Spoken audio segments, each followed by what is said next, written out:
নাকি ইয়াসিন কেউ করবে এই ফাইটটাকে উইন। রাফিন নাকি 10-15 লেখার পালা 10.15 তিনিও নক হয়ে গেছেন। পিয়াসকে এবার দেখতে পারবো আমরা, দৌড়ে আসতে দেখতে পাচ্ছি আমরা। তবে আলভি প্লেস তিনি যদি কোনোভাবে নক ডাউন করতে পারেন তাহলেও কিন্তু সম্ভব রয়েছেন। ইয়াসিন প্যান দিয়ে ভাঙার কোনো দরকার ছিল না ভাই, প্যান দিয়ে একটা ওয়াল ভাঙতে যে সময়টা লাগে সেই সময় থেকে তো অলরেডি তাদের ম্যান ফোর্সগুলোকে এই মুহূর্তে রিভাইভ করে ফেলা পসিবল হবে।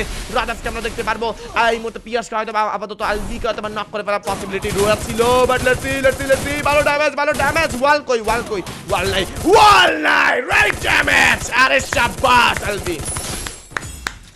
अल्वी ने मारा तो सर खुशीर खुल के मारा ने भाई। तब इस जगह पे रफीन का चार्ज था, उसने भी नॉक किया, उसने भी उसका औकात दिखा दी। तब এই বার কে তো শটে শট কি রে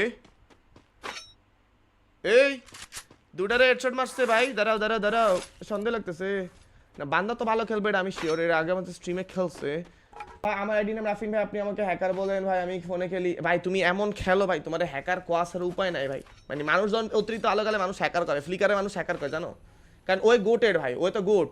আপনার কি মনে হয় আমি হ্যাকার? না, তুমি হ্যাকার না রে ভাই, কইলাম আর কি। তোমরা ভাই সিরিয়াস লয়ে যাও যে এইটা ম্যানেজ খারাপ হয় বেটা।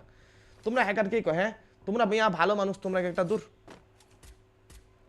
মানে তুমি এমন মারছো ভাই ডাবল প্লেয়ারে যেমন হেডশট মারছো ভাই, আমি তো ধরে লইছি তুমি হ্যাকার ভাই, পরে কই না।